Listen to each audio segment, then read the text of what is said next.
Circuit Park Zandvoort has seen just about everything in motorsport that you could possibly ask of it. It's seen Formula 1 racing of old, it's seen Formula 1 racing of new, it's got a repave recently, it's got new banked corners for Formula 1, but this version in the sim is about 10-15 years old, and it's just kind of preserved in that state. It is so much fun to drive in a downforce car like we've got today with the Radical SR8.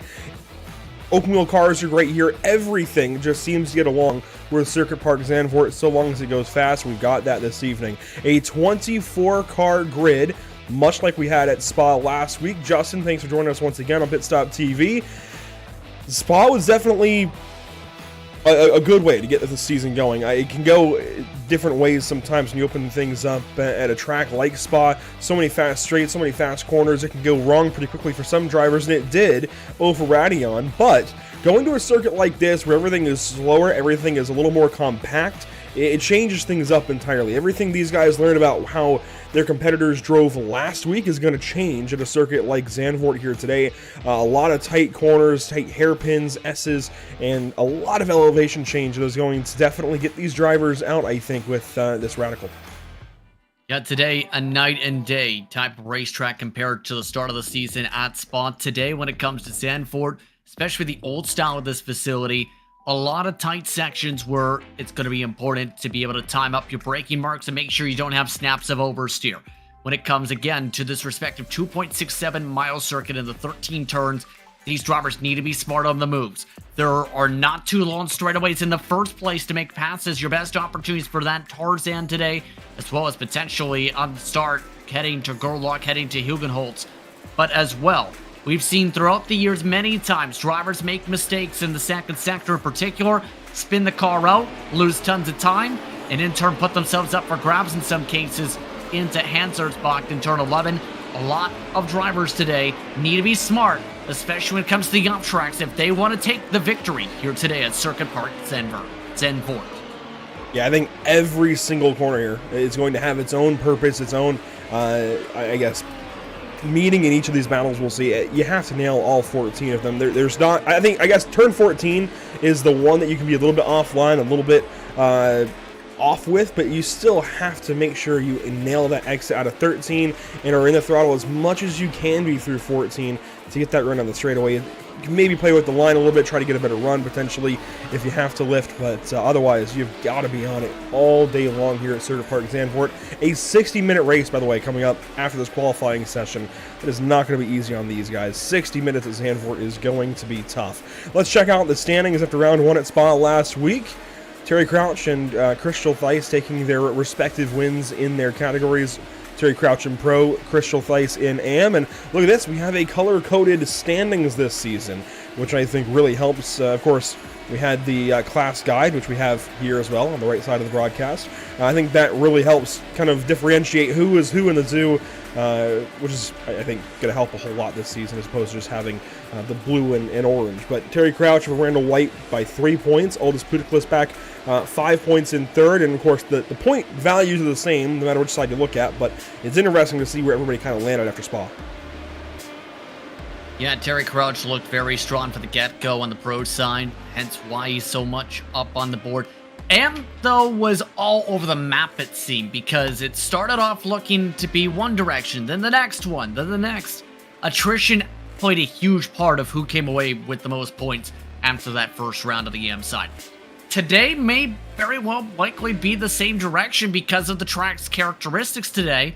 And with it not being a drafting track, it's going to be the real test to see who's got some consistency when it comes to the more technical and more hard-breaking racetracks compared to a track that, while it had some characteristics of that, was more focused on being able to carry speed in sections 1 and 3 like Spa. Yeah, I like that you mentioned, first of all, that the AM side was completely all over the map. I think we'll see a lot more of that again today. Those guys are going to be all over the place, battling here, battling there, battling everywhere, if you will. The pro side, I think, will get a little spread out. We have Terry Crouch, very quick, once again, a 129.69 here in qualifying, but he has got company. He was not fastest in practice. There is a newcomer, but he's got some teammates already in the series that I think are going to help him out a little bit, and he led practice. And, well, you know a little more about him. Get Pole Racing's founder, Reinhardt in car 777 today. I'm going to be honest. I think already he's got to be the popular pick for the race win, potentially. It's good to see Terry get some competition. It's going to really throw that 59 for a loop, though. As you can see, the Get Pole Racing 777 is quick. Yeah, this has been a very quick race car. This is the founder of the respective team. Here's the major thing to consider when it comes to Reinhard Heimdall. He, keep in mind, has been sim racing since the late 90s to early 2000s on multiple different platforms. Even though he's been on iRacing since 2019, a ton of experience at a ton of different circuits and a ton of different platforms. And I think that's really carried throughout this entire practice into the qualifying in turn, with them being right up there in pace, if not a little quicker than Terry Crouch today. Reinhardt led practice. We'll see how he does here in qualifying and then the race in just a few more moments, about 5 minutes. And, of course, that time will extend a little bit at the end as well. It looks like Reinhardt has some damage on the left side of the car. We'll see if that affects him in his qualifying session. Don't know if he got into a barrier, another car, potentially just some curbing, but hopefully that doesn't hold him back too much as he comes around turns 13 and 14 and wraps up this lap. Let's go on board. And if I had to guess, I don't think that damage will hold him back too heavily on this, on this lap, so long as he goes clean. In that lap was clean. It's 7th quick. Maybe he does want to pit. Maybe he wants to get that fixed. Yeah, very curious to see that right now. Just 8th place on the board with the damage. I don't even know if he realized he's got the damage. Probably not. It is on the left side. Yeah. So he's probably thinking, why am I just a touch bit slower all of a sudden? I think he's going to realize that if he ends up rolling towards the pit lane, though. Only 4.5 minutes to be able to do anything, though. That's not a lot of time to be able to roll back out and get out there. No, and you can see this is the driver's eye view. This is on the right side of the car. That's where the driver is positioned in this radical. You cannot see the left fender very well. Of course, if these guys have triple monitors, VR, they might see it a little better, but you can't see it all that well from the driver's eye position. So hopefully he gets that taken care of. He's able to get back on the racetrack and get a decent time down. But Terry Crouch, fastest of the bunch so far by nearly a half second over Randall White. That's not a huge surprise. I am a little surprised that Sean Cole is third and nearly nearly 3/4 of a second off of Randall White. A second and a half now off of Terry Crouch as Terry goes faster and breaks into the 128s. Here's a look at Randall White, Sean Cole in car 39. And Edgar Santinelli, well, there goes an amateur. Dan Clark, third position. I was going to say, Santinelli in the top 4 is rather impressive, but Dan Clark, even more impressive. Yeah, Clark looked pretty clean at times last time out. In fact, was amongst those who was just slowly methodically trying to make his way to the pack, if I remember right. So this is very good for him in the qualifying to be right there on the tempo, right there amongst the quickest to quick by a wide margin. Compared to his AM competitors by about 0.6 of a second. That is huge to start the session. And you can see Reinhardt has now picked up that time within a 1/10 and a half of Terry Crouch, 0.13 seconds off of pole. Yeah, Dan Clark, that is a big time lap time, and you've seen some now pros go ahead of him.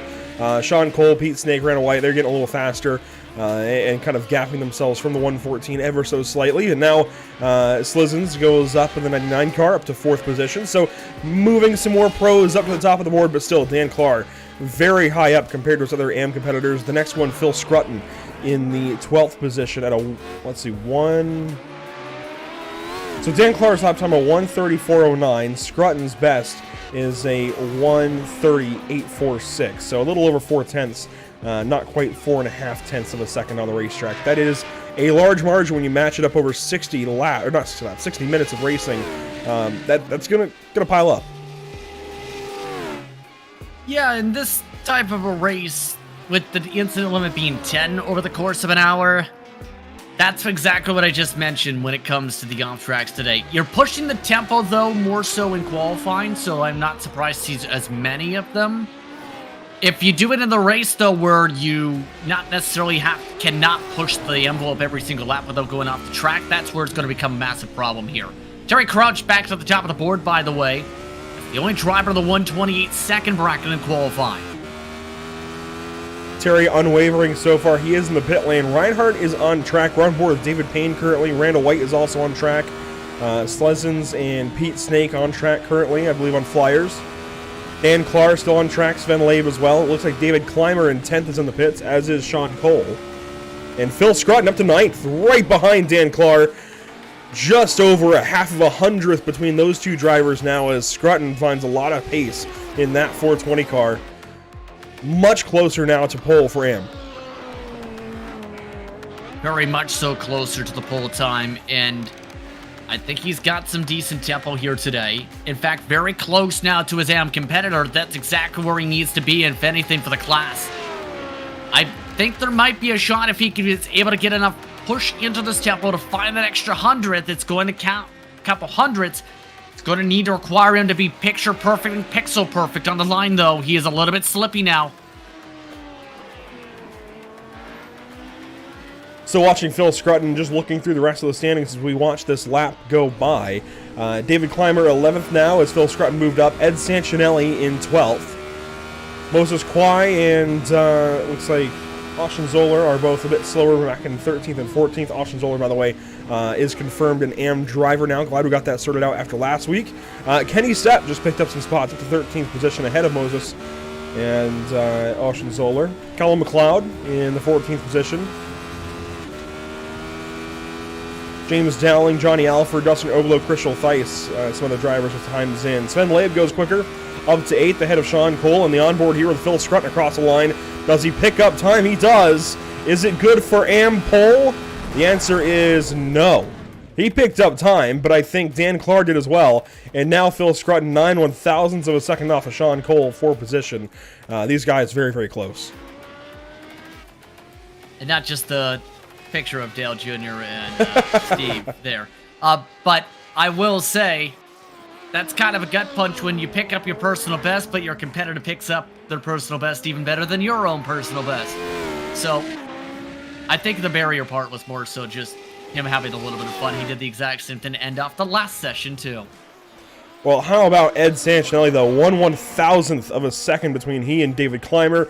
That for the 11th position overall. And that would be for 9th and 10th in pro class, as there's two AMs ahead of them. Very, very close between those two drivers. Things are very close in the midfield in general, and even Reinhardt, only a half-tenth off of Terry Cross, by the way. That kind of slipped through our fingers. Very close for pole this evening, as they are separated by just 49/1000ths of a second. Kenny Stepp quick in 13th. Callum McLeod moves up to 16th spot, and Dustin Oberlo into 18th position. At this point, I think everyone's just about done. In fact, are done. Santinelli can't complete another lap already. He's taken the checker flag. He's just trying to take practice times here.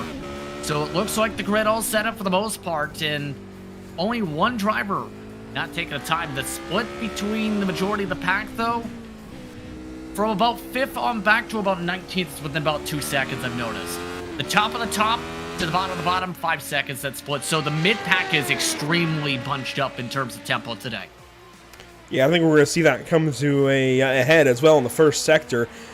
We'll talk about it in a moment after Sancinelli wraps up his lap time. We'll take a look at some of the corners that I think will be problem spots in the opening laps, but certainly those first few braking zones are going to be tough. And really, the more technical corners in that opening lap are, I think, going to promote some possibilities for accidents, I'll say, as Sancinelli wraps up his qualifying effort. Let's take a look at the track map and see what I'm talking about.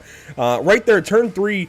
That feels like the problem spot where guys are going to get in a little bit deep, a little bit maybe back up their corner, try to get a good run out. That carousel that is banked a lot more heavily now with the new repave here at Zandvoort, that feels like the first problem spot on this racetrack. Yeah, that might be a place where we see a lot of stack-ups at the start of this race today. Wouldn't be surprised to see that as well in the run out of turn 7 if someone goes a little bit too wide, pushing the tempo, going on the off track. The other major spot today going to be Tarzan for when drivers try and sail it like they're sailing like the real Tarzan. If they swing too hard on that tree vine, they'll end up in the sand trap. So they have to be smart. I love it. Yeah, absolutely right. Into Tarzan turn 1 is going to be difficult, and it's a really deceptive turn 1 as well. There's a little bit of banking into the corner, and it feels like it's going to catch you when you're just looking at the corner, coming up to it, approaching it. But you've got to really woe the car down a lot more than it feels like you might have to. You've got to be really heavy on the brakes you are carrying a lot of speed after all out of turn 14 all the way down that long front stretch, longest straightaway of the whole lap. So you've really got to hold the car down, and it's a lot more narrow than it might feel. It feels like it's got more space until you actually get there, and you're trying to just wrestle the car down to the bottom of the corner. There is not much corner to work with there in turn 1, but turn 3, turn 7, even turn 8 is going to be tough. I think turn 9 is very, very deceptive. That was one that I always have trouble with here. Turn 10 is going to be, I think, a little more calm, but the exit might get these guys just getting back to power and planting it for the run down to turn 11, which will also be tough. That 11-12 complex Hansers, it's going to be a lot of fun to watch, I think, on the opening few laps. Let's talk about our starting grid, though, this afternoon. Terry Crouch on pole, a little bit different from what I expected, as Reinhard Heibel will start from the second position. Starting third, it's Randall White. Andrew Slizens will start from fourth. Starting fifth place, it's David Payne. Pete Snake grids up in sixth, and Dan Clark, your amateur pole sitter, will start from the seventh position in car 114 alongside Sven Lame in car 42. To round out your top 10, it's Sean Cole in the 39 car and Phil Scrutton, second place in AM competition, starting from 10th. 11th spot going to David Clymer. He starts in 11th position on some of the final droppers on the pro side with Sancinelli. Then behind them is Ken Estep with Moses Choi in 14th. Then behind them is Ozenjoler in the AM class alongside Cal McLeod. McLeod, one of the contenders from Spa. James Dowling starts 17th. Dustin Oberlo in 18th position. He was quick, remember, at Spa. Then you have Johnny Alford in 19th alongside Schultheis in the 20th position. Behind them, heads up to the final four spots, Andrew. Olas Arnquist will start from 21st, Nicholas Batista from 22nd position. All amateur drivers back here, by the way, with Christian Clark and Mike Nickham bringing up the rear of the field. Weather conditions this afternoon at Circuit Park Zandvoort, very cold. Very chill, if you will. 65.8 degrees in the air. Clear skies, 67-degree track temp. A nice, cool track for these guys to work with, but that does present its own challenges. Of course, cold track means cold tires stay cold longer. And in turn, going to make it very difficult for the grip in around this racetrack. So you have to make sure you don't have tire spin like we've seen at Circuit Spa Franco Shop. Some drivers had some slip and slides early. It cost them a lot of time early. So this is going to be a difficult portion of this race today. Our first major technical track or Grand Prix circuit layout outside of Spa on the schedule. So you need to be smart when it comes to this round today if you want to set yourself up well for that run up to Spain, Bathurst, and Okayama. Yeah, a lot of tough tracks on this schedule. I think Zandvoort is definitely the most challenging one of the two that we've run so far. The more challenging of the two, if you will. Spa definitely has its own challenges. It's not an easy circuit, but I think these drivers, it's kind of like an asterisk, right? These drivers have certainly more experience at Spa over their time on iRacing. Zandvoort kind of slips through the cracks a lot more in schedules and isn't run as often and feels like it's a lot more difficult, certainly, for a car like the Radical. We'll see how Spain goes next week. It will likely be cooler as well, as we'll be running in the nighttime, in the dead of night, by the way, in full darkness. Bathurst will also be interesting. I think that will be... Man, I'm not really sure how to, because this is technically like a prototype car, so going to Mount Panorama with a prototype kind of car is going to be awkward for sure. It's going to be interesting, very, very fast, of course, and Okayama to round out the top half of the schedule. Kind of feels like it'll be right at home for these Radical SR8s. Glad you're joining us on Pit Stop TV. A big shout out to Gomez Sim Industries, GSI, for partnering with the series. Terry Crouch going to lead us to the green flag this afternoon from Circuit Park Zandvoort, 60 minutes. The time for this race, and we are ready to bring you all of the action as we have 24 cars ready to go out of turn number 14. You see Dale Jr. cheering on the field with Steve Myers in the background. The iRacing.com safety car to the safety of pit lane, and Terry Crouch gets us underway.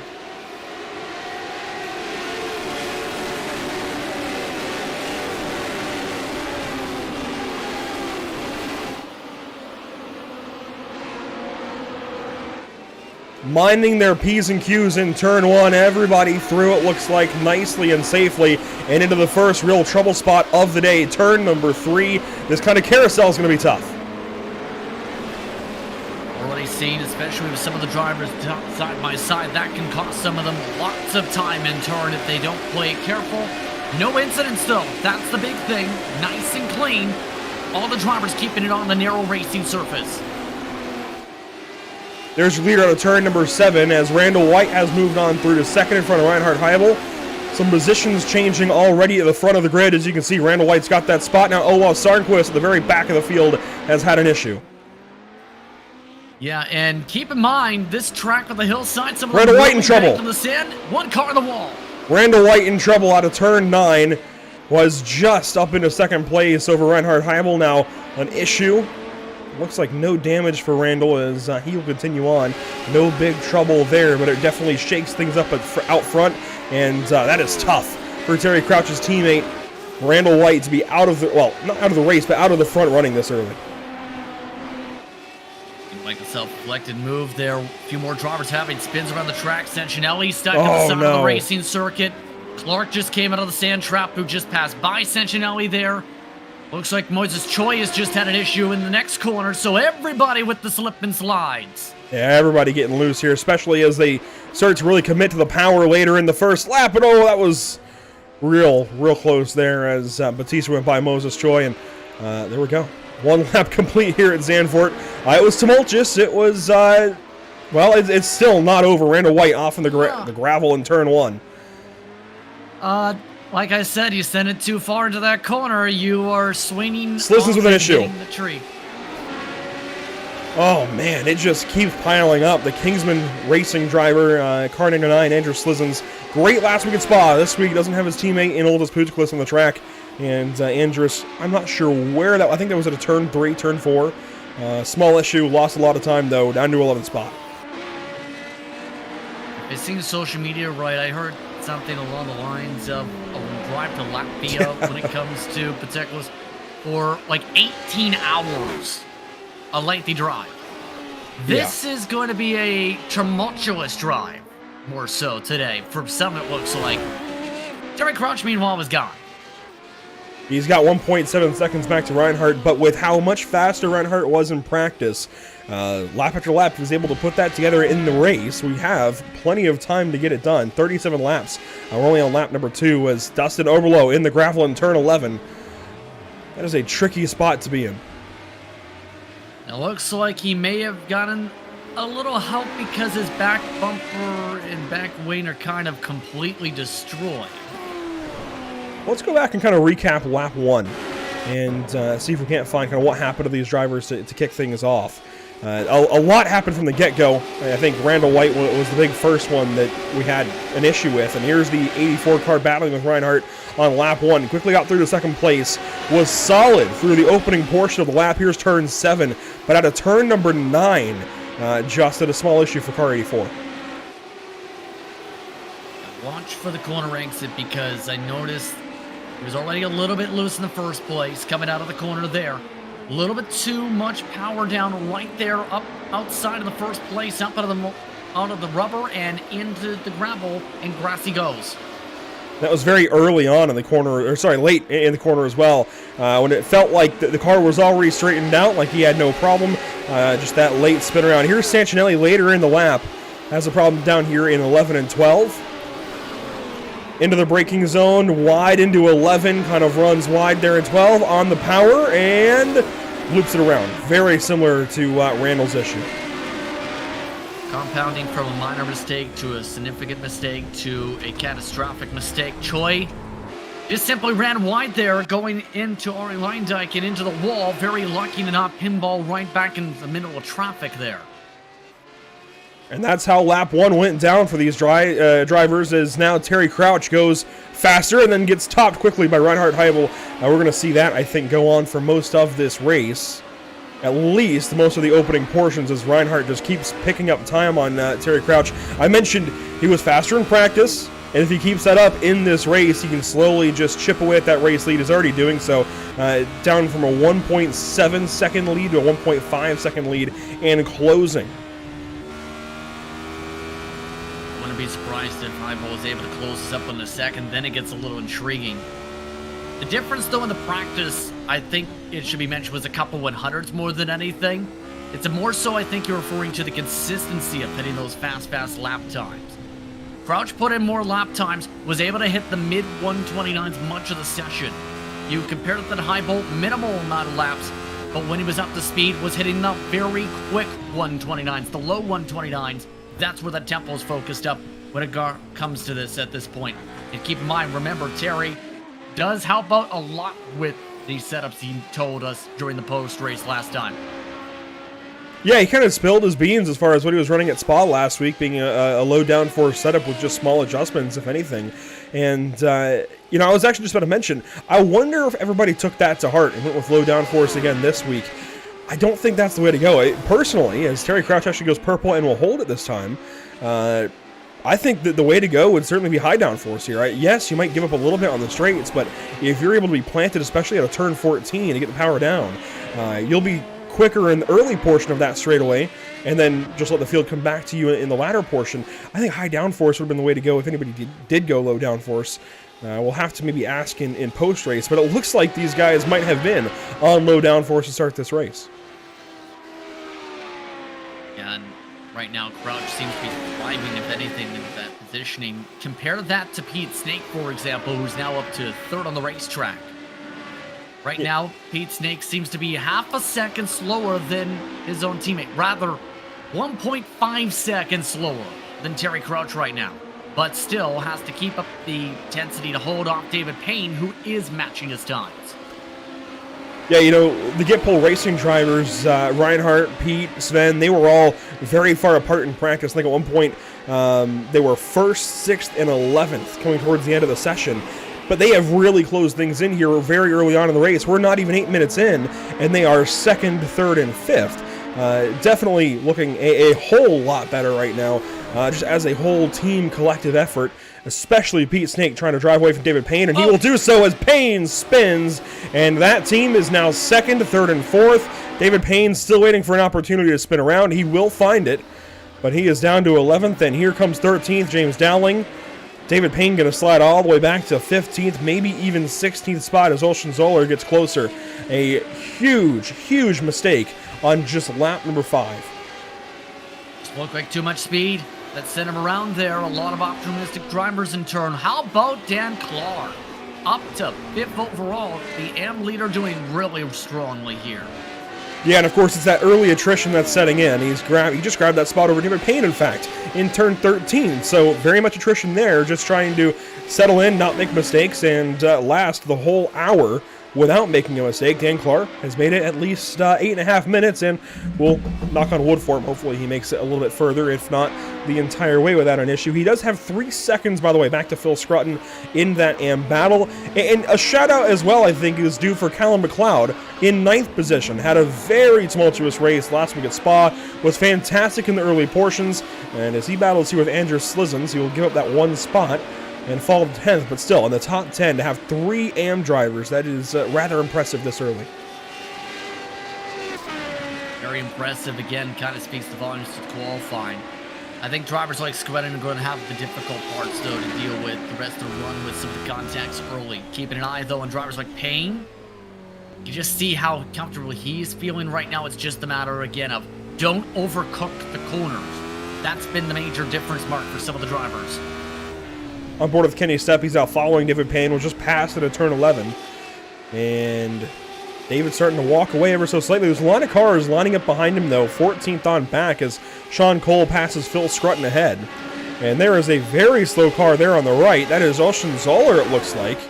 He has got a lot of damage, as Sean Cole has a problem at a turn number 1. Just made a pass and has watered it up in the barriers. I'm kind of curious on this one because there was a conversation over the radio asking about Scruton's damage in the first place. And this is more self-inflicted than anything else, where Cole sees an opportunity because of the damage, looks at the damage, asks about the damage, gets the answer, sends it up the inside, just a touch bit too strong, enough to where he's sliding the whole corner, and nowhere to go when it comes to the Amcar Scruton, and it just ping-pongs him off the track.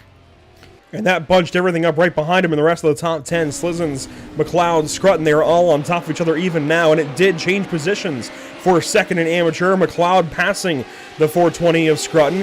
James Dowling now entering the top 10. Everything has changed here in the back half of our top 10 drivers. Johnny Alford now very close as well in the 710 car. He's not far behind these guys. As we got a change for the lead. Terry Crouch in already. That is a little earlier than expected. This could be strategy, though. I would be very surprised if this is for anything other than an early fuel stop. Yep. This is still like really early. I was about to say 7 laps. And we're looking at now potentially a 41-lap race. I said 37 earlier when these guys were just trying to warm these tires up in the 128s. Now, or sorry, in the 129s. Now Terry's been running 128s consistently. And it seems like that race, the race has been extended a little bit, at least the predicted amount of laps. So we'll follow that as the race goes on, as Terry Crouch back onto the racetrack, 20.5 seconds in the box. That very much says fuel stop to me. It's just very, very early for it, as Mike Nickham also joins in the pit lane. It almost seemed like a mad dash to figure out, on the radio at least I heard, what was going on there. Because I don't know, did he put in qualifying fuel is maybe a question, because you only have to make it 10 minutes in a quali, right? That is definitely a possibility, and I wonder if he can string this together. It's going to be very, very early, tough to do so, but he might be working this race in reverse, and this was a big topic of conversation with the NASCAR Cup Series at COTA 1 week ago. Working the race in reverse, building it from the last lap to the first lap. And if you pit early and basically have your short run early and then 2 full fuel runs from there, it might link up for Terry Crouch, but it feels like an awfully long time for him to be on the racetrack now. 24 minutes apiece at least, call it 25 even, for each of these next couple of stints. That is a long time compared to what we've seen these guys do, but I think it's maybe 1 or 2 laps outside of the native fuel range, honestly. I think it's just 1 or 2 laps of stretch in each run. If he's able to do that, or if he has the confidence in the fuel number. Of course, we are on power less here at Zandvoort than Spa, right? There's a lot more corners where you're in the brakes, you're just trying to kind of coast the car around for a moment. There's less on throttle time, I feel like, and it is a shorter lap. We'll see. It's going to be interesting. I know Terry practices for these races very in depth. He's always got something up his sleeve. Yeah, this is an intriguing call. I think long term it's going to be intriguing what to watch. I will say Mike Nickham, believe, did come down the same lap, so he is on the same cycle. That's something to watch. A little bit squirrely. David Payne. No, rather, that would be Ozenzoller getting around Ken a step. Yeah, Step falling back to the 15th position now, as Ozenzoller picks up the 14th spot in car 75, and good to know now, by the way, that Ozenzoller is one of our AM drivers, battling with guys like Schultheis and a Step as he goes on by for the 14th spot, and that puts him, I believe, 5th in class. Let's revisit the AM class battle, by the way, up in front for second. McLeod and Scruton not far apart as they come around onto the front stretch. These guys are not done. McLeod literally had the lead collapse in on him in the bus stop, remember, when he had that incident in that section. The tough thing's going to be for Scruton. Scruton's got significant damage to the back end of the car, and as we've seen, the drivers with back wing damage seem to struggle when it comes to some of the speed needed to be able to keep up. We've seen that with the interval already slowly ticking back and away. McLeod slowly pulling it back down the straighter lines. If you can even call this a straight. No, you can't. Straight enough. That's technically it's got 2 corners in it. Yeah, you're right. But you know what? You know what else has corners in it that is a straightaway? 2 straightaways actually at Road America. The straightaway from 1 to 3 and the straightaway from 3 to 5. They have turn 2 and turn 4 in each of those, and it's because of the corner stations. This is a little more exaggerated, I'll say.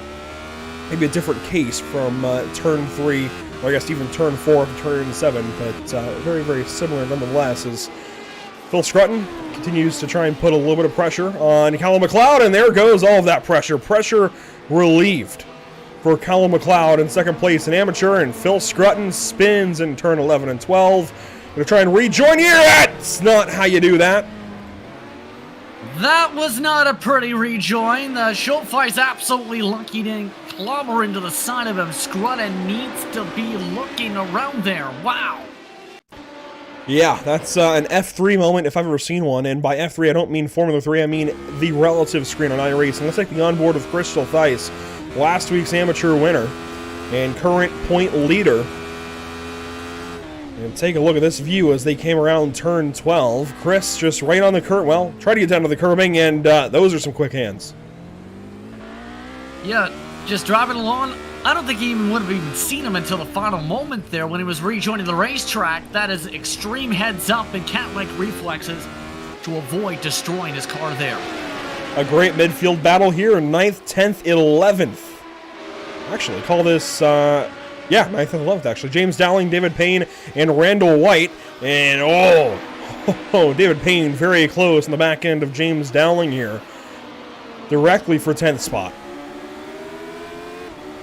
Payne's got the speed advantage right now. It's just the importance of being able to build up enough speed to make the pass. You can see just how close he is on the corners. Look at this, got it lined up well. Might go for the send. Some rear end damage there for Dowling for sure, as he's quick to the apex. A narrow corner entry, but he's going to hang on to it nonetheless, as Payne even backs up through turn 12 to Randall White's clutches. And Randall, I think, is going to be a little more calculated here. He's going to wait for the opportunity to be presented for him.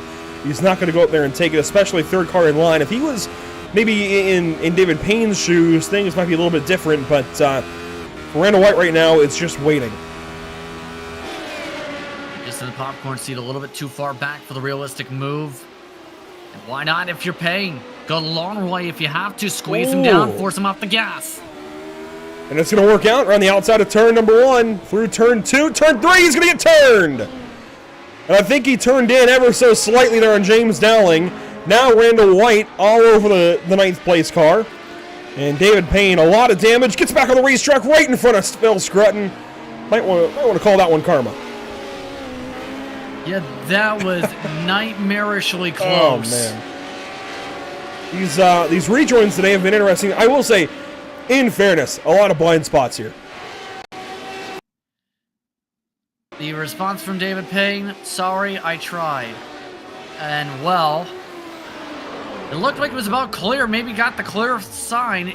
Maybe he was expecting them to back it up, except the commitment was still there to send it from Dowling, and that's enough to send around. And then, wow! Oh. Line corner. Yeah, and I said that might have been some karma for Phil. That was a fantastic avoidance from Phil Scruton, not slamming into the side of the 73 car. That was really, really scary. Could have been really bad for both those cars and everybody behind them if he hadn't have been so quick on the avoidance there. Let's watch this one more time. I'll stand by that. I think David just kind of turned in a little bit, ever so slightly. I think was expecting Dowling maybe to back out of it. That wasn't quite the case. Yeah, Dowling didn't want to back out of it. Ooh. That's crazy. Yeah. Scruton very lucky that he was able to slow up in time, to put it politely. But I will say this with Dowling. He is still not giving up on the racetrack. Randall White, as we were showing that notice, nearly ran into the back end of him on some of the checkups. Yeah, really good battle here for 9th and 10th. Randall White, obviously on his recovery drive after his issues early. Of course, he started from the 3rd position, right behind your current leader, Reinhard Heibel, and his teammate, Terry Crouch. And Randall had cycled right behind his teammate, Terry Crouch, on lap 1, very early in that lap as well, and had that second spot until right there, turn 9, looped it around. Thankfully didn't hit anything, just had to go through the spin, is trying to recover from that up into the top 10 now. But wants to move up further, especially as Terry Crouch, by the way, is down on 13th, racing with Chris Schultz, and this is an interesting kind of coming together where you don't usually see. It's rare that we have Terry Crouch this deep in the field. The more I look at it and look at how far some of the drivers have gone, the more it absolutely goes towards the running the race backwards sort of strategy in terms of the pit cycles here. Might have taken the short stop, absolutely try and undercut the field. Try something different. I mean, why not? If he tried the normal strat, he'd still be up the front. He's doing the more fun way, so to speak, having to come to the field. Well, and the other option here is Dowling loses ninth finally to Randall White. The other option is Terry might be doing it so that he can have better tires later. If these guys are expecting to take one set of tires, you don't want to take it right before a 5-lap run to the end on fuel. You don't want to take it after just 5 laps. You want to take it somewhere in the middle, closer to the end, so you have better tires in case you have to race at the end. So what I think Terry is setting up for is the short run that he's already completed. Now this normal run until maybe minute 40 or so, and then he'll get tires and have good tires for the last 20-25 minutes of the race. A lot of these guys, they'll likely take tires on this first stop because they aren't going to take them after the second stop, right? That would be kind of silly, and have great tires only for the back 8, 9, 10 laps of the race. So I think he's just trying to flip the whole script, really, completely on its head and have better tires later, get this quick stop out of the way now. And he's doing an efficient job being able to get through some of the drivers. He is getting held up in other cases around 43 seconds back. And look at this, pit window is open, but only a 14-lap stint for Snake. But here we go. It might be enough to make it on one more stop. Here's Dan Clark, Andrew Slizens. I don't think these guys will go. I mean, it's a 31% fuel limit. Yeah, this very much feels on schedule for these guys. But do they take tires now or do they take tires later? That's the question. I think Snake just took some of the tires right there on the jacks, at least for the front and the back now. So there's the answer for part 1. Slizens on the jacks. Clark trying to find the 114 on the jacks as well. So all these guys taking tires, these 3 that come in, Pete Snake, Andrew Slizens, and Dan Clark. And there we go. Oh, very close between these 2. And Dan lifts. Respect there shown. Low also amongst those in. Don't see him up on the jacks, though. So he's going to opt to take tires later. If at all. He could try to go no tires this race and just try to save a little bit of time. You won't save much. It's only about a second or so. And that's the other thing Terry was talking about last week, is it's only a second difference. So you could take 2 sets of tires today if you wanted. I don't think it'd be a bad idea at some of these more technical circuits and more tire laborious circuits like we have today at Circuit Zandvoort. Here we go. Our race leader will now come in, Reinhard Heibel. Curious where the net timing for Crouch is going to be after their stop here. Normal delta around 40.5 seconds here on this racetrack right now for the pit stops. And already tires up for the 777. Yeah, the total time in the lane is about 40.5 seconds thereabouts, sometimes less, sometimes more. Call the delta was slowing down and speeding up maybe 47 seconds. As you can see, Terry Crouch in the background. He's going to approach, but he's not going to be with the 777. Thing is, though, Crouch for the first time in a while has a lot of clean space to work with.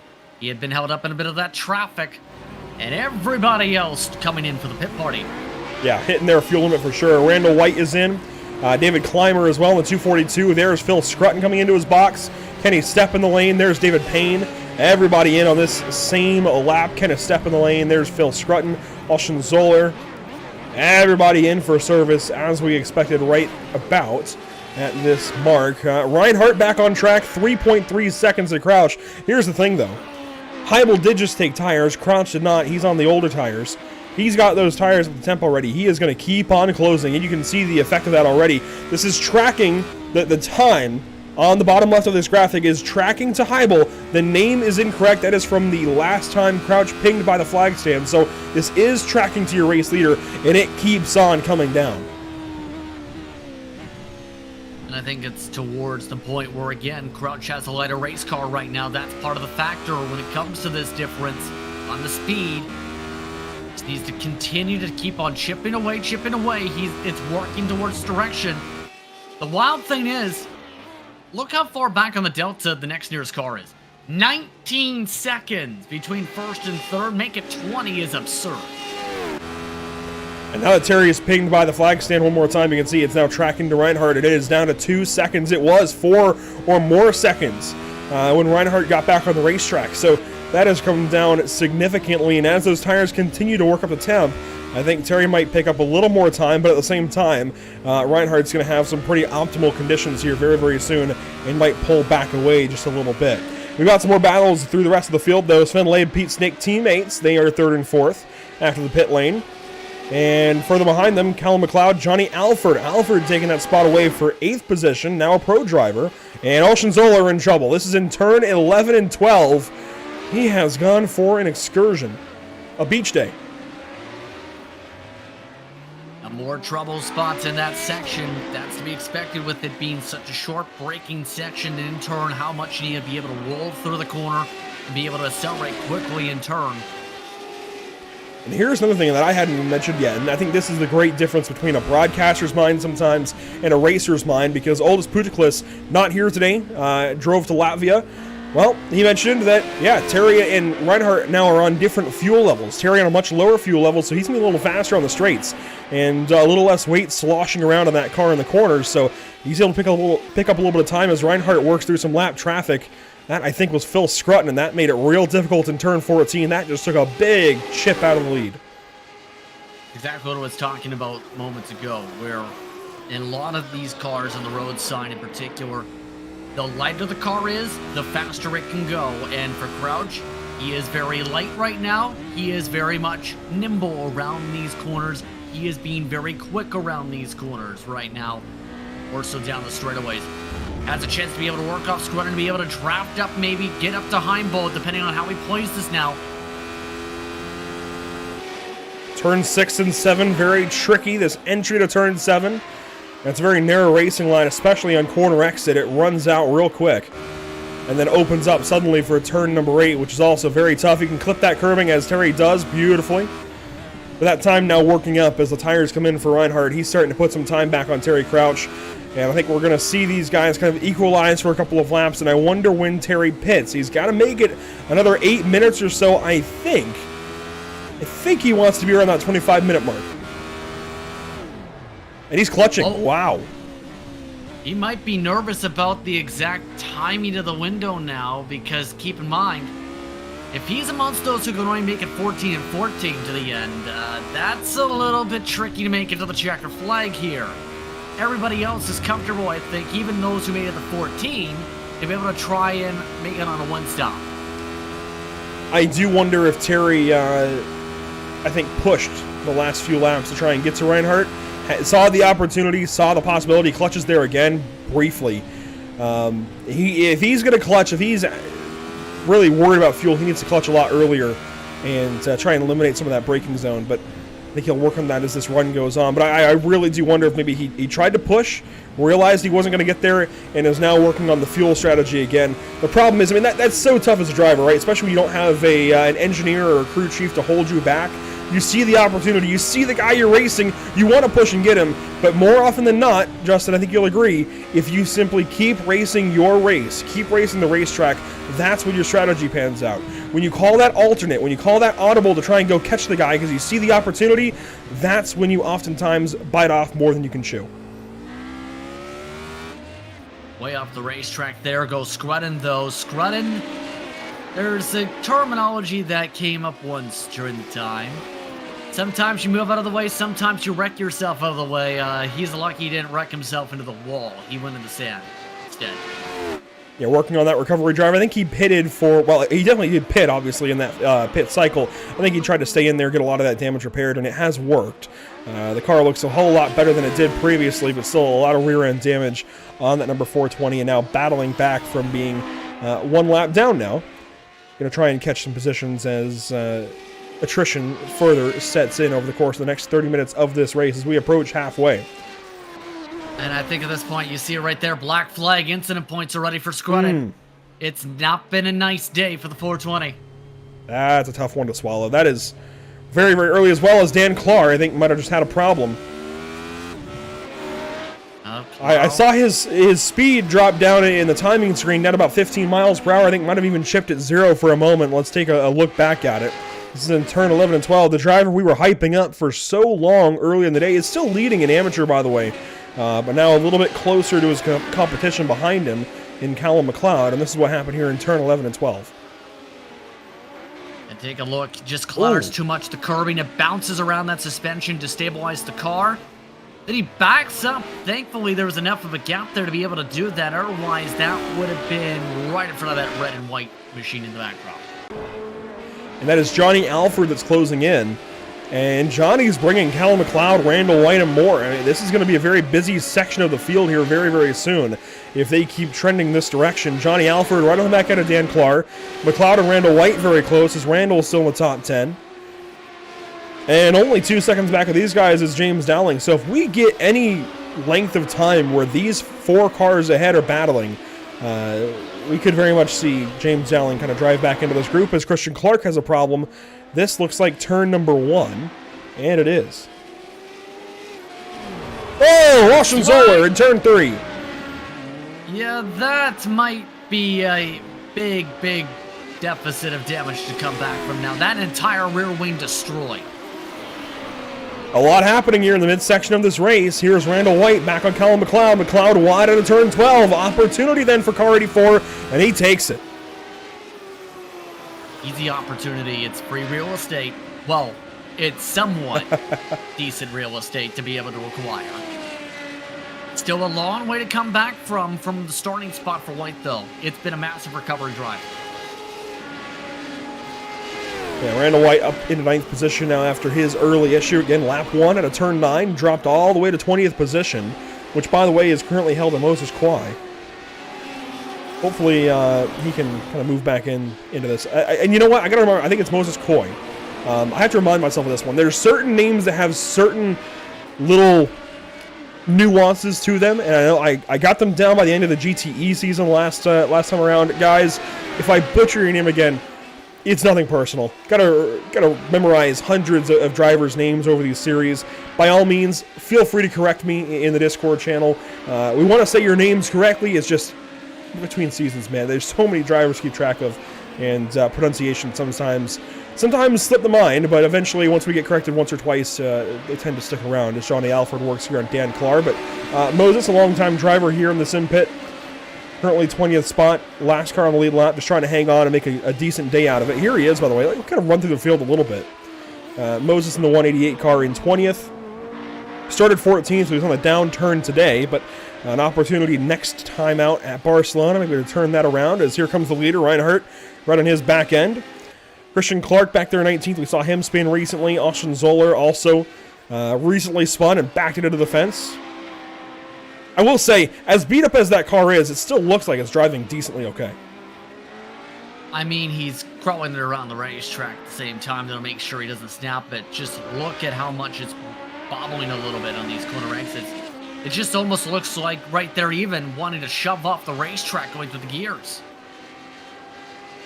It's definitely seen better days, but it's tracking better than I expected still. Maybe that's the lack of the new damage model.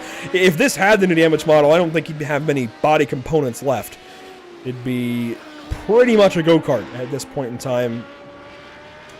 But it might be moped. Yeah, you're well. It might lose two tires. I mean, some of the contact would cost them a tie rod on a tire, right? So it turned them into a tricycle or a moped. Yeah, I don't have an argument for that point. I really don't. Hopefully he can turn his day around and get a few more spots. Mike nick him up the road by about 2.5 seconds. That's who he was battling with, by the way, when he spun in the carousel turn 3 earlier. Back up to Dan Clark, Johnny Alford, Randall White, 3 cars in a line. And I don't think these guys are done, and oftentimes they are not. Randall White is running the fastest laps by far in the entire field right now. 129.9, his quickest race lap so far. Everyone else is running in the 130s or 131. So it's the Randall White pushing affair to be able to recover to the point where I nearly bobbled it off that curbing there.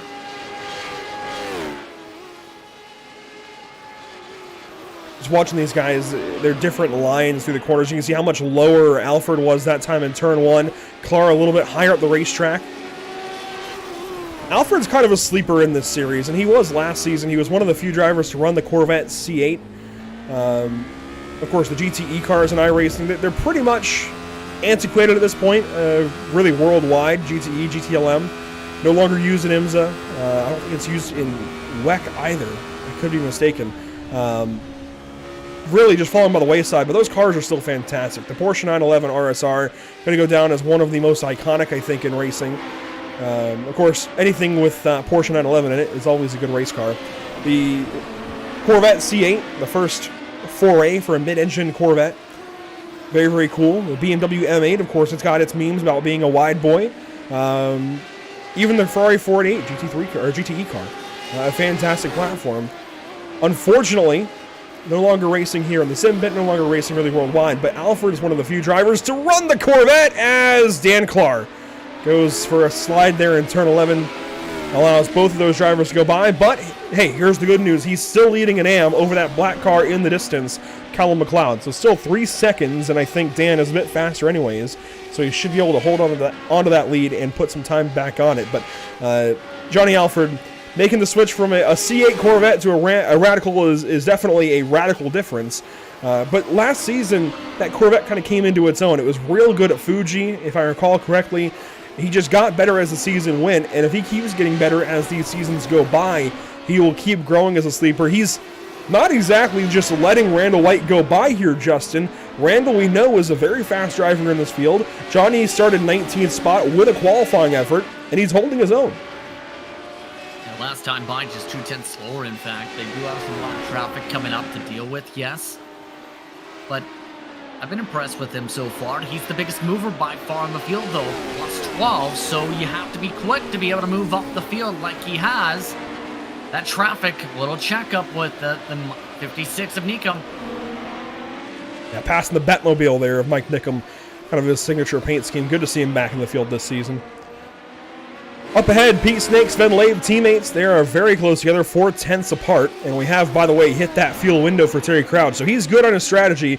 I figured it was calculated, albeit very surprising. In fact, here he comes. Timing. And I noticed he really bled some time there to be able to save the gas to get in the margins. Now he's got to make it 16 laps, and I don't even know if he can make up the time for the race win there because he had to bleed so much time to save. He went from right within the midst of the 777's draft to 10, 11 seconds back. That's not a good sign. I think the big thing is this is an experiment, right? You've got to try something different. Although I maybe would have held this experiment maybe for a race where Terry was not already in the lead. I have a feeling if he does lose this race, he will have beat himself, and I don't think he's going to win at this point. Like you're kind of alluding to, the math just doesn't quite work out. We've been surprised before, and we'll be surprised again. I just don't know if it's going to be today. And, I mean, yeah, he's a minute currently back of Reinhardt as, well, those three hold down the race. It's a 28-second gap all the way from Reinhardt back to Pete Snake. Now Sven Laban third, chasing his teammate. I just don't think the math is going to work out. I really don't. And there's Reinhardt already into turn number 1. He's so far ahead. Brilliant lap times, brilliant consistency, and I think it's that consistency that's put him so much further out ahead than I think even Terry expected. Again, oh, wow. Sven Labe. On his lid, I think that was turn 3.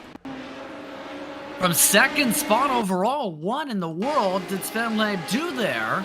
Better yet, I think he might have gotten some help to flip him over. Yeah. Locks right here. Wow. Worst possible place to lock it up in the racing line, and then he gets a little kick over. Wow. Unbelievable. And you can see Dale Earnhardt, he liked that. Dale Earnhardt Jr., he liked that one. A little bit of an experiment there for Sven Labe to try to drive upside down. I'm not sure how it's going to work out. Let's take one more look at this. That just simply too much speed for the corner. Problem is, he did the right thing locking down. If there was no one there, he would have been fine. Yeah, Slizens just had nowhere to go. Slizens, I'm sorry. That was one I did get corrected about, by the way, this past week, was Andrus came into Discord, mentioned it was Slizens, not Slizens. So I apologize, Andrus, if I still messed that up. But the nose of that car, the Kingsman Racing 99, has quite a bit of damage, and that's going to be tough to fix on a short pit stop. But the good news is he's got 5.5 seconds back to David Clymer. He's really not in a bad spot. Now he takes over third spot, could hold that even after things cycle out with Terry Crouch. Who knows? Likely, though, going to be a fourth place kind of day. Still not that bad, especially all things considered. I am a little concerned about it right there, though. You saw the nose kind of slide. If he's dealing with the lack of front downforce as a result of this, it's going to be a very tough 20 minutes to the end. Seen some more damage, remember. to McLeod last time out from a similar type of hit. That damage, it was very hard, it seemed, to recover from because of that said slowdown and as a result of that downforce loss. So it's not going to be truly... It's going to be very difficult. 11 laps the stint for Clymer, though. That is a lot shorter than the first stint. I think they're trying to split it in the middle. They went to about 35 minutes to go in the race, that opening stint. So they're trying to, I think, split this closer to the middle.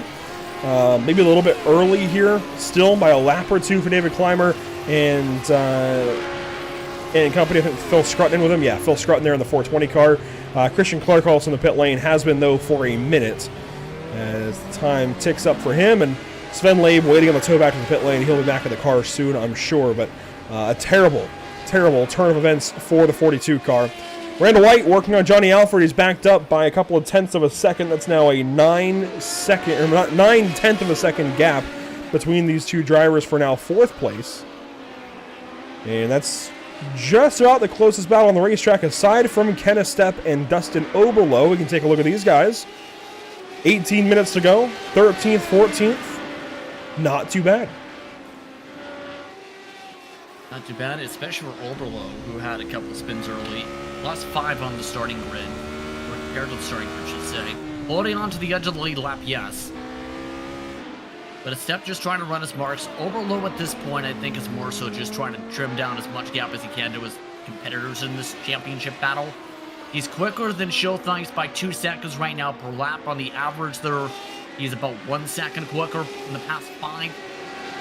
Just a matter of trying to reel everybody back in, but that takes time. Yeah, it's a 10-second gap right now between Schultheis and Oberlo for that amateur position. And again, even if Oberlo is able to close in on David Clymer, that won't be for any points. Pro versus Am drivers do not earn points racing each other. They earn points for racing the drivers in their respective class. So you can let other class driver go by. It's just a matter of losing that time, of course, to your other competitors in the racetrack, as here comes a step in the pit lane in car 66. 17 minutes to go for him, and he will opt to take fuel. There goes Ola Sarnquist through the foreground, and Ola having a decent day. Up into the 14th spot now. Started 21st. Has been kind of just riding around in the background today. Definitely looks like this not the circuit that he was hoping for today by any stretch of the imagination, but can rebound in a couple of weeks' time at Barcelona. By the way, a quick reset to our race leader. Reinhardt just behind Ola Sarnquist. It seems like every time we look at one of these guys towards the back of the field, not far behind is that metallic blue front end of the 777 of Reinhard Heibel. He has just been so good today. Since he took over that race lead, has not looked back. He's got 34, almost 35 seconds back to his teammate Pete Snake. There is definitely something that Reinhard has that nobody else does right now, except for maybe Terry Crouch. And, well, Terry, again, might have beat himself in the strategy game. Yeah, very much so. And right now, it's Heibel's race to lose right now. Like, he's got the pace. He's running 2 seconds quicker than the rest of the field. The only driver that's running comparative is Crutch. But Crutch right now somehow needs to find that way to close up 25-30 seconds.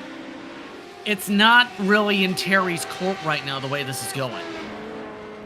Yeah, Terry is a minute and 2 seconds off of Reinhardt. And even after a pit stop, it's not going to work out, right? We're talking about like a 45-second delta in the pit lane, maybe even 50. There is plenty of wiggle room right now, and actually, that time's coming down as Reinhardt is in the pit lane, so we'll see exactly how this works out right before our very eyes. I think the biggest moment in this race as far as the win goes, here it is, as Reinhard Heibel is into the pit lane, and we'll find out exactly where he cycles out. It's also very important in these cars, by the way, to get down to pit speed, and that's very tough at a place like this. The pit entry, a little bit awkward, a little bit weird for these guys sometimes, especially in this radical. But Reinhardt, easy stop, 16.53 seconds, a short stop for fuel, and that's it. And he is down and away with a lot of time to Terry Crouch. Call it 28 seconds, it looks like. I think it's even wider. Possibly once things cycle here with the way things are going. It does not look good for Terry. Heibel's already done, and Am I reading this right? That gap is still around the 1 minute mark. And I think it's still trying to completely calculate with the way things are playing out. 29 seconds to answer the question. There's no way Terry Crutch is making up 30 seconds in 14 minutes. Unless he's got a rocket ship and finds a way to cut every single corner and run in a circle like it's a Mario Kart racetrack. Meanwhile, amidst our pit cycle, Crystal Thice will temporarily assume the amateur race lead as Dan Clark exits the pit lane and gets back onto the racetrack. He will do so just ahead of Dustin Oberlo, who is into the box, as is Olar Sarnquist into the pit lane, coming in for service. A weird, awkward pit entry for him. And that actually explains some of the time he's lost over the course of the day. That is a very unfortunate pit placement for him today, but able to get in and get service nonetheless. Here's Randall White into turn 11 and 12, still working on Johnny Alford. And these guys are yet to pit. And they're just trying to push the window as far as they can. They obviously know at this point they're not going to win the race. At this point, it's more so a battle towards the top 5 or 6 or so. Good saving, a little save from White. He saved the fuel well. Alford has pushed the fuel a little bit more, so it seems, for him to have to come in at 15 on the dot. Into the box, Johnny Alford going to take service. Should be a short stop for just fuel, and Randall White will do the same here, I'm sure, this lap around as Terry Crouch moves into third. He will take second back over, so it's not the end of the world, right? Especially when you consider how we started the season last week, a jump start on literally everybody else in the field. This is an experiment, for sure, it seems, and one that he is going to learn from a lot, right? Of course, it even helps that there weren't a lot of the radical heavy hitters in the field last week. As far as the points go, Terry is not a bad spot, especially as we found out between last race and this race, no drops in the series. I thought there was a drop. I was mistaken. It was just that Sam Holt was that good in the few races he made last season that he was still in the points championship battle, even with 4 races or so missed. But Terry's got a head start on everybody. He's got a leg up, especially by 35 points in Reinhardt. He's able to, I think, experiment a little bit here and there and learn about what strategy options there are for these drivers. And I think learning big time today, maybe just don't mess with it too much. If you got a good formula that works, maybe keep that formula, especially to a place like Zandvoort. Yeah. And right now, with the way things are shaping out, Terry, I think, at the very least, can be happy with the second place points. But I think if he didn't come in so early or didn't make that mistake, it seemed with the qualifying fuel, we're talking about a completely different type of race today. We're like seeing the scrap between the 59s and 777 much of the day. Now, you have Randall White still at the very least going to be battling amongst the top 10 or top 7. And Randall, it looks like we'll sort out somewhere around the 8th or 9th position. It's hard to say exactly, but somewhere in that area. And Pete Snake goes by. Randall actually be much further up the order. It's a much shorter stop than I anticipated. He will be racing with Johnny Alford again. So that will be a battle for 4th position, and Randall, I think, will have it. As you see a battle down the front stretch. Andrew Slizens, David Clymer. Of course, Slizens with that contact with Sven Labe that put Sven on his lid. Andrews just trying to hang on to this 99 car is now 6th spot. Now, right now, I think he's got Rather doesn't have the upper edge. Clymer actually has the upper edge because Clymer has been able to keep the tempo up higher. Slizens took a longer stop in the box, even though he could have been amongst those who just took a bit of lighter fuel. I wonder if the tire difference that may be coming in, as well as, of course, that front end damage that's really costing the Kingsman car. On board here with David Clymer, and Slizen's a little out wide at turn 9, just using all the racetrack, but got awfully close to that grass and curbing. Did it again at turn 10. He's using more of the racetrack right now than David Clymer, but Clymer, I think, was better that time at a turn 10. The narrow exit for once was better. It's Dan. No, that was not Dan. Who was that in the background?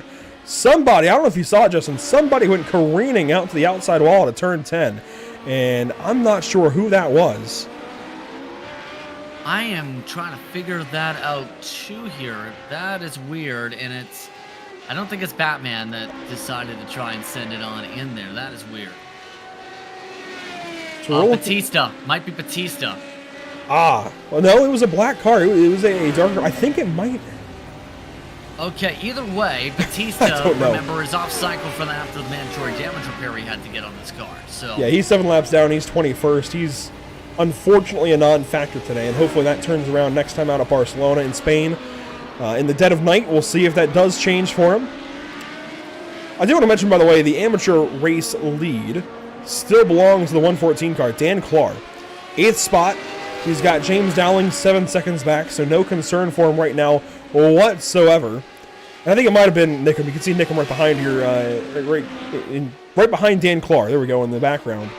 But the next competition for Dan Clark is all the way back. I say all the way back because it's 11 seconds back in Callum McLeod.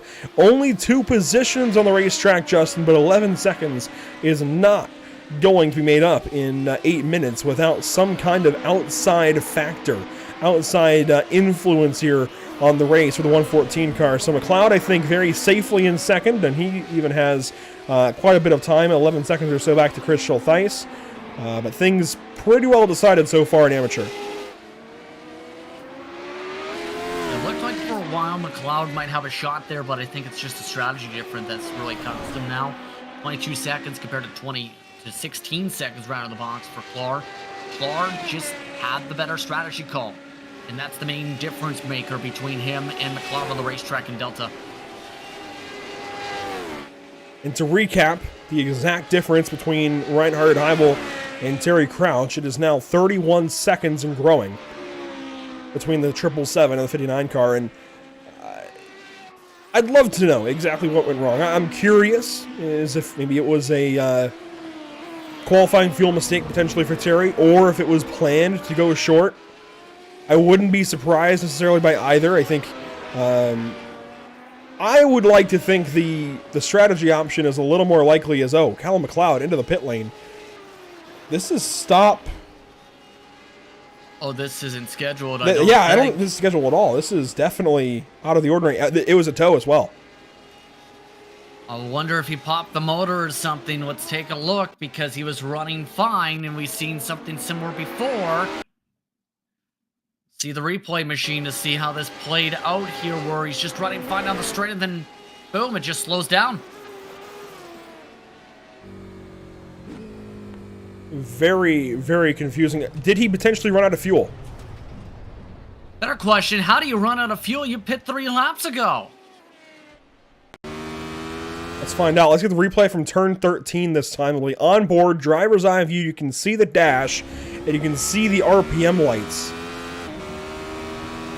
Listen.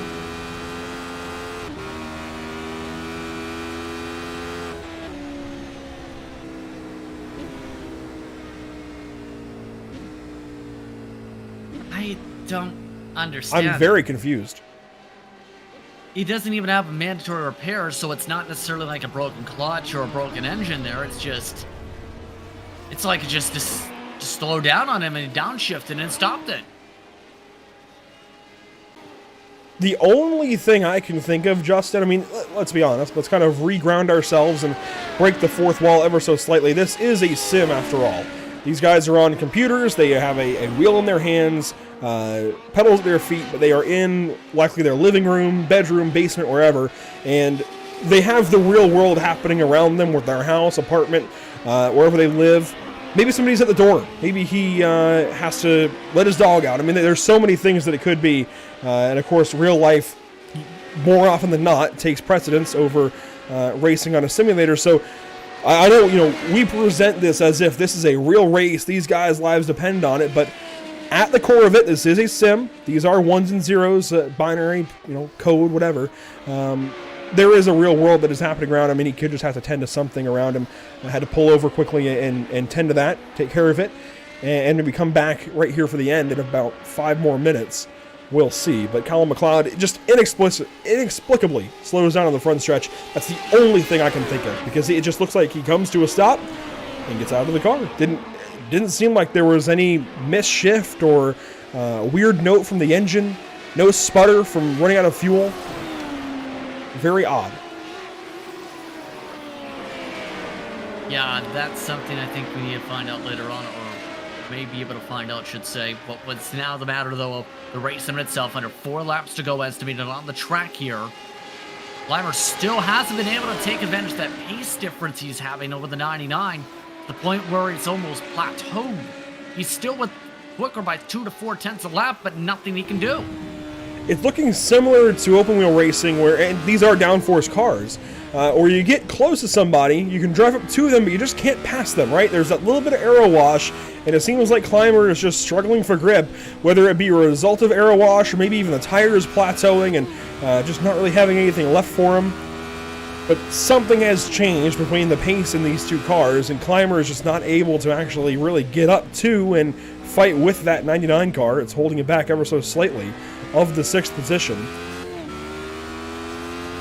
I do want to mention, though, it looks like somebody in the YouTube chat, I'm not sure which driver, maybe Christian Clark or Sven Labe potentially, might be Sven, mentioning that Terry messed up the setup swap over to the race fuel, so it sounds like it was a qualifying fuel issue for him.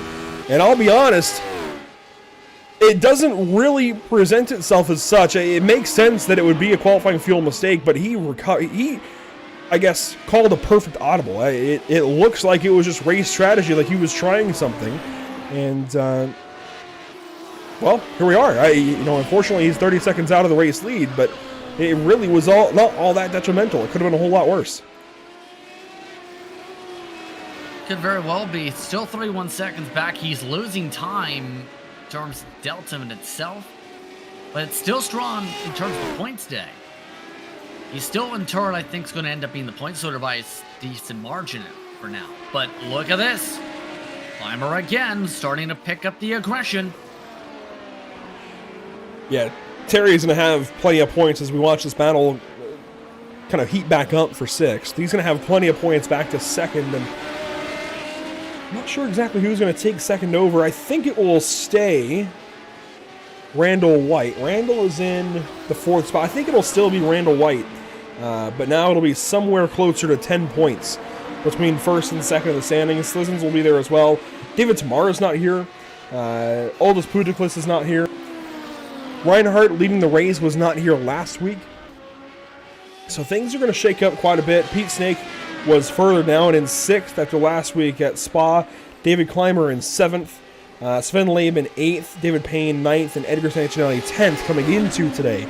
So things are going to shake out behind Terry Crouch, but one thing that will be steady is Terry on top of the field in that top spot in the standings. As Clymer still works here on Slizens, we've got about 2 laps to go. And I think actually we'll get 2 laps to go very shortly as Reinhardt exits turn 13 and 14. He's looking to get to the line before we hit 1:29 left to go, and he will get there. So we have 2 laps to go as of now by 10 seconds.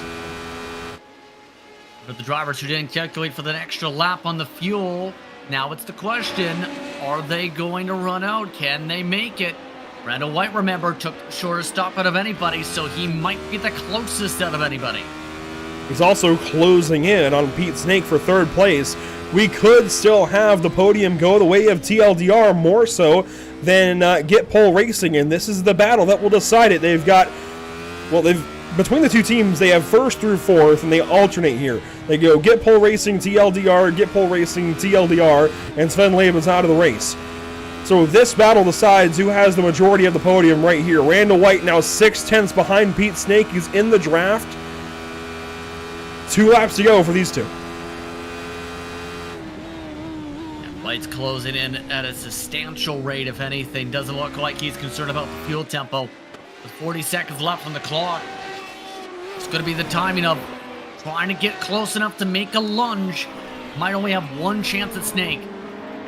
Pete looks better in this opening sector, but it looks like maybe the mid or late portion of this lap still goes the way of the 84 car. We'll wait and see, I guess, exactly how this works out, but Randall closes in that time at between turn 3 and turn 7 at least, where it's all on power. Much closer through 7. He's closer by about a tenth than he was in turn 3. Yeah, still not close enough to be able to realistically make the pass. That was a big bobble out of the 666. Randall's a lot closer for it. Now turn 10 as we take the white flag Presented by Whiplash Sim Cams, Reinhard Heibel has taken 1 lap to go, but this battle is real interesting. Yeah, I think the run up to Tarzan is going to be the most intriguing part. White gaining half the distance he needs right there. Still needs to pick up a couple car lengths to realistically lunge it. He gave some up on the exit of 12, though. As soon as he gained all that time into 11, he gave it back up on exit. He's still in a real good spot, only about 4/10 back, give or take, as they open onto the front stretch. He might not be there for turn 1 here on the final lap, but he's at least going to be in striking zone, striking distance for this final lap, I think, so long as he gets 1 or 2 more corners right. Yeah, I don't know if he's close enough to be able to make this move, be able to try and pass on by. He needed to be at least 2 car lengths closer to make a pass there. That's your prime opportunity down the front. Clymer and Slizens, they're battling behind, side by side of the turn 1, and Slizens will give it back up to Clymer. 2 great battles in the top 10 on this final lap. Here's Pete Snake and Randall White still fighting. Up to turn 7, where Randall made so much time last lap, at that time on the brakes, more than Pete Snake was on the approach. Ahead of these guys, Reinhard Heibel will wrap up the race and take checkers at Circuit Park. Zandvoort domination, maybe understated a little bit there for the 777. We'll talk more about that in a moment. There's Terry Crouch. Pete Snake, Randall White, tenths apart. Impressive run there, but only 1 major chance left for White unless he can pressurize the mistake. He's thinking about it. Can't make it happen there in turn 11. He's got 1 more opportunity in 13, though. Not going to happen with that exit out of 12. He's going to have to try and find something in the draft. I just don't know if that's going to happen. He closes in 13, and there it is. No, he got too close, spooked himself, and Randall White checks up, and the podium will still go the way of Get Pole Racing with Pete Snake on the bottom step. A valiant effort from Randall White, but is not able to take that spot away. Johnny Alford exits turn 14 for 5th place, and here's David Clymer and Andrew Slizens back in the power. That battle decided. Well, that battle was inedible in terms of passing by. Clymer just had the difficulty of setting up the move. But I think it's what could have been when it comes to what we've seen. Dan Clark, though, with a strong AM run. And he takes the AM checkered flag car 114. A big statement win for him here in the amateur class. Chris Schultheis ended up going 1 lap down, and his race is already complete. David Payne, the final car to finish here today, and he will do so in 10th position after everything he went through and all that damage on the left side of the car. He finishes, actually I guess Phil Scruton was technically the final car to finish the race, and sends it off into the turn 1 barriers, but fantastic run from Reinhard Heibel and everybody else in the front. Pete Snake to close out the podium for them in 3rd place for Get Pole Racing. Really solid race between Pete there and Randall White at the end. Yeah, an intriguing race for the most part, but Reinhard Heibel absolutely had some good pace. An interesting note mentioned in terms of one of the podcasts brought out in the virtual world in regards to this was it was mentioned apparently on Friday that Terry said the way he thought only way he would lose would be if he beats himself. He beat himself today. Yeah, of course, Simpit Live every Friday at noon Eastern, and it seems like, once again, as you mentioned, Terry Crouch beat himself and kind of gave this race up, and man, bad luck Terry is back, maybe, and I hate to put that on him already, round number 2, but he had so much bad luck last season on the GTE cars. He better not be kicking off a streak. It was a streak last season of 5, 6 races, maybe even all 10, if you want to call it that, where he just had issue after issue and was never able to really reach his full potential. Hopefully we don't see something similar this season. Let's take a look at our unofficial race results after 1 hour of racing here at Circuit Park Zandvoort, and you can see pure domination, 34 laps led out of 41 complete, or 40 complete it looks like at the end of it, for Reinhard Heibel. Only 6 laps went the way of Terry Crouch, who ends up 30 seconds behind your race winner Pete Snake, 46 seconds back in 3rd, just narrowly over Randall White. Your top 5 completed with Johnny Alford. A few more cars on the lead lap to round out the top 10. David Clymer, Andrew Slizens, and then how about your amateur race winner in Dan Clark over James Dowling and David Payne to complete the top 10. 11th spot today, right on behind them in the running order today was Schultheis. Schultheis able to take the checker flag over Oberlo. Then Sarquist is step. Ozenzoller surviving a wing clap to the back of his machine at one point. Then it's Choi in 16th, followed by Sanginelli surviving to 17th. Phil Scrunnen was able to survive the last driver lap down in 18th. Mike Nickham finished in 19th. McLeod in the 20th spot. After a weird situation, he finishes in 20th. Yeah, not sure what went on for Callum McLeod. Hopefully it is all benign. Hopefully there's no issue for Callum, nothing really big concerning it. Again, it looks like he had to just straight up get up from the simulator, bring the car to a halt, and get up and tend to something. Hopefully it was nothing big, and I'm sure we'll find out in the coming days as to what went on there for the driver who finishes in 20th place. Nicholas Batista 21st, Sven Labe in 22nd, admitting that he made a mistake, messed up in turn 11, got flipped over by Slizens, and unfortunately his day was done, finishes 22nd spot. Christian Clark also mentioning that he actually had to get up from the sim, Justin, and tend to something in the real world. Unfortunately, he had to exit early, will end up 23rd spot. And then Sean Cole, I think frustration after the bit of contact he had after a spin there in turn 1, I think got collected by... Oh, I forget who it was. Was it maybe Slizens that got into him to get that? No, it wasn't. No, I forget who got him. There was a lot that happened in the early going, let's put it that way. If you're Sean Cole, though, you're disappointed if you only made it a grand total of 7 laps. That is for sure. Reinhard Heimel goes to victory lane today at Circuit Park Zandvoort, but it looks like Terry Crouch is the first to talk to us, and as he finishes second, he is here for you today, Justin. A solid run, solid effort, just not that top spot. Yes, indeed. Terry Crouch coming away in the second spot, and a reference once again, it was talked about with Simpit Live. Early the mention was that on Friday, Terry had said the only way he would lose would be if he beats himself. Terry, how did you beat yourself today? Oh, first of all, I would never say that. Somebody else said that. That's the most arrogant sentence ever. They said that. Sorry, I should say. Yeah, I would. No. There's a million ways. I'm going to blame my wife on this one. No, she's gone volunteering at a Ironman race here. So I had to run out of the rig and do some honeydews real quick for the family before the race. Forgot to switch from qual setup to race setup. So a few laps in, Jim tells me I got 5 laps worth of fuel. And I'm going, what the heck? Oh, no.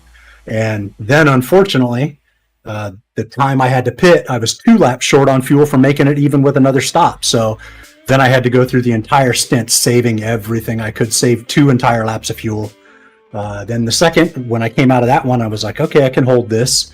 Then I found out the calculation was still based on me saving, so I had to save some more. So it was just a disastrous type of calculation run, but I'm really happy coming in second after all that.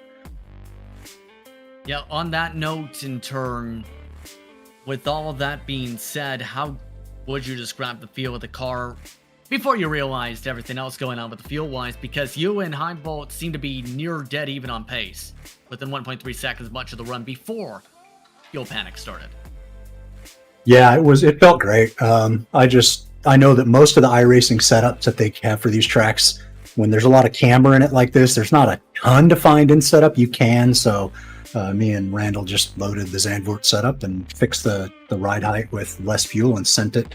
But you can do a lot with the car around here. There's, you can send it into the high camber turns. You still have to be really careful in those flat left or right left in the back section, but it feels really good. It's, you just got to manage it.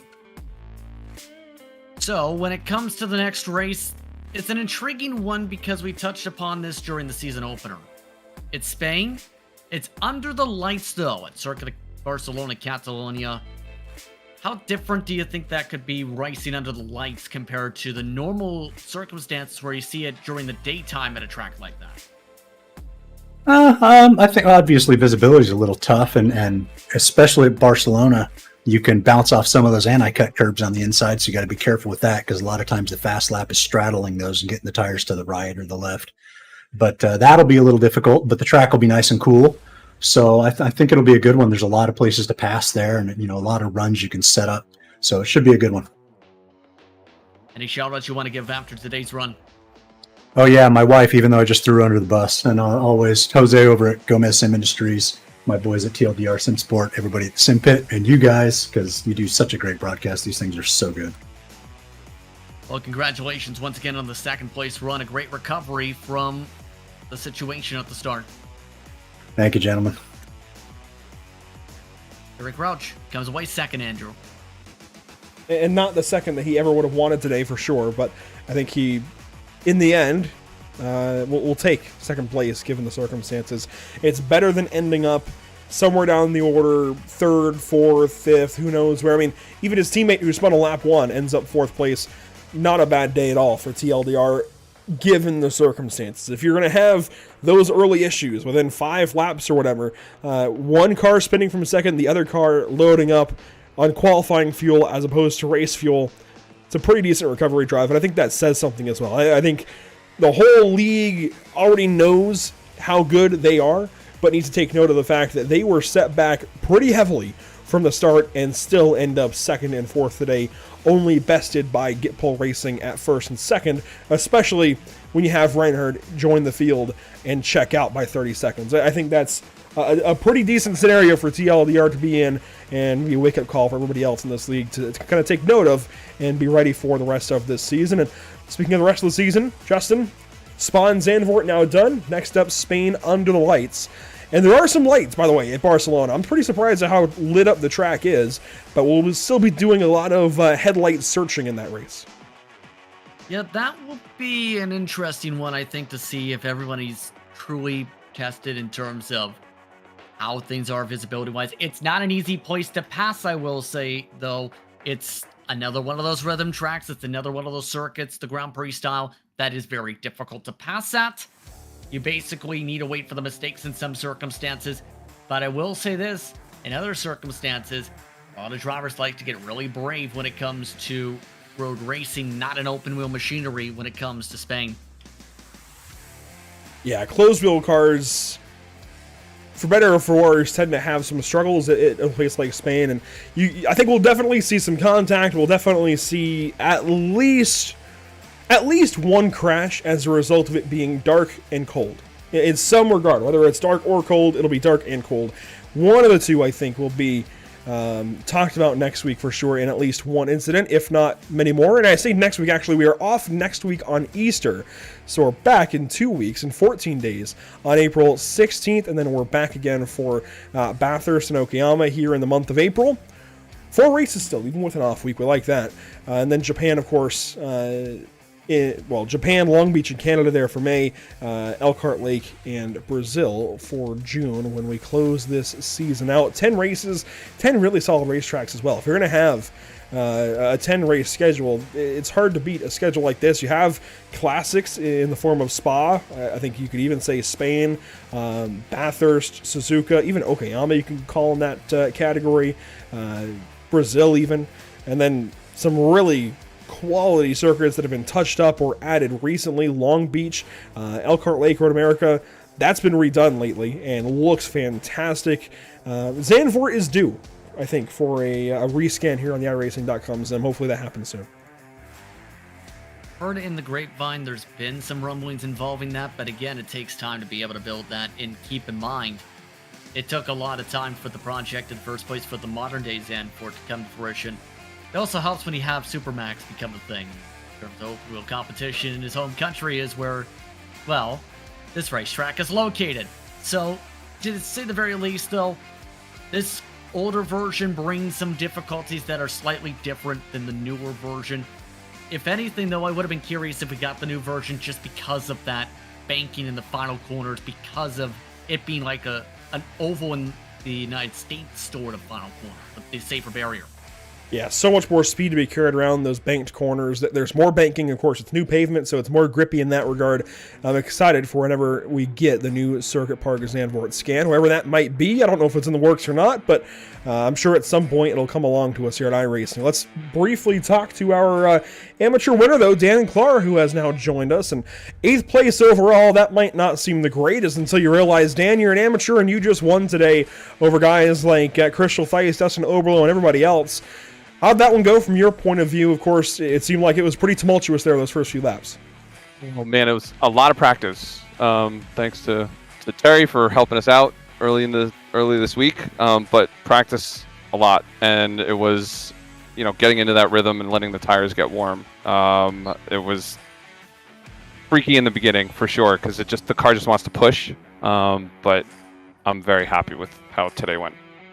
And of course, going from 4 or 5 cars last season in the GTE category now over to Radicals, everybody's in the same car, so you really have to find the smallest differences in setups. How much more important is those small things in the setup? So for me, I am not a setup guy. It is a lot more getting accustomed to the way that the downforce works with this thing. I've been using the pre-canned for each track, but I'm trying others because with the way that the Radicals seems to be set up, you can track specific. But for me, it's just been a lot of practice and a lot of getting used to the downforce, because that's really the big difference for me between the GTEs and this car.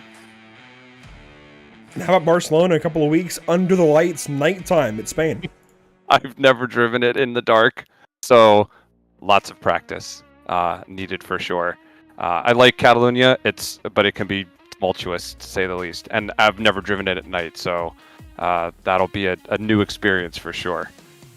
Well, Dan Clark from position number 8 overall, but position number 1 in amateur, a race win for you. It's going to be a lot of points for your season already in race 2. Can't wait to see what you can do in race 3 in a couple of weeks. Thanks, Andrew. Appreciate it, man. Appreciate you. And Dan Clark, 13th. Car 114. I don't know where I got 13th from, but 8th place in the racetrack. I will say, today's been a weird day. A weird day as far as some of the crashes we saw. A weird day as far as the fuel strategy that ended up being forced upon Terry Crouch.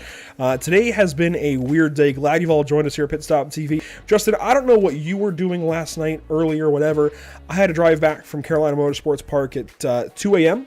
last night. Ended up stopping for a quick nap. It's only a 2-hour drive. But this whole weekend, I was lucky enough to go down to CMP for some Grid Life racing, work their arcade over the weekend, which I think is potentially still going. Maybe not as of 21 minutes ago, but a long weekend. So if I sounded a little bit off, that's why. I at least have an excuse. Terry Crouch, we got to get you on that fuel checking game. Always got to check those small things, but it happens. I've done it a million times as a driver. Hopefully he checks that one next time and make sure he's on the right setup. But Bad Luck Terry is back here for season number 2, I guess, that we've covered on Pit Stop TV. And Justin, Barcelona, nighttime, I think these drivers are a little bit apprehensive, but I think it'll be okay. I think it will be okay. I think it will be an exciting race at times. It's going to be a difficult track at the other times. So it's the matter of being able to make sure you are comfortable in the nighttime, know where your marks are, don't make any major mistakes, go from there. Upcoming shows here at Pit Stop TV. It is very much an oval racing kind of week and a half. We have 2 late model races with the iRacing Late Model Tour brought to you by Race CPI and powered by The Shop. First up, 5 Flags tomorrow night, April 3rd, 8:15 Eastern. And then Wednesday this week, we have the return of the UFL Elite Series after their 1 week off. They go to Phoenix Raceway this week for race number 7 of their 8-race regular season schedule before their 4 races to find a champion. So race 7 of 12 overall. And very much coming down to crunch time. If you want to get in the playoffs at this point, you got to get that race win. We'll see if anybody new can do that, as we've had a different winner each and every race along the way so far this season. And then the following Monday, April 10th, we go to Larry King Law's Langley Speedway with the iRacing.com late model stocks. That'll be a lot of fun on Monday, April 10th. And of course, we wrap back around. It'll be Martinsville that week for UFL, and then we go to Barcelona later in the week here for the Simpit. And there's plenty of places to follow along with Pit Stop TV on social media. Yes, there is, with facebook.com/pitstoptv. You could also follow along on Twitter at pitstoptv, all one word, with an underscore. Then on Twitch, there is twitch.tv/pit_stop_TV. For YouTube, it's pitstoptv1, all one word. And for Instagram, it's similar to the Twitch, pit_stop_TV. Keep an eye on all the social media platforms. That will do it for us this evening from Circuit Park Zandvoort. Once again, glad you joined us for the ride. It was definitely a ride of sorts, and we are excited for Barcelona in a couple of weeks. Just like that, one fan down there kind of leaning back, fists in the air, and Dale Jr. and Steve Myers over there in the tunnel outside of Turn 14. We are excited for nighttime racing at Circuit de Barcelona, Catalunya in 2 weeks' time. Until then, have a great, wonderful day in a couple of weeks. We'll see you in a couple of Sundays from Barcelona, but don't forget to check out the iRacing late models tomorrow night from Five Flags. Almost forgot what round we're going to. From Five Flags tomorrow evening. We will see you there. Big thank you to those who make it happen for us. Of course, Gomez Sim Industries with the series, as well as Infraction, in audio by Infraction, ATVO, Whiplash Media, SimCams, OBS, and iRacing.com. That will do it for us. We'll see you next time, hopefully tomorrow night from Five Flags.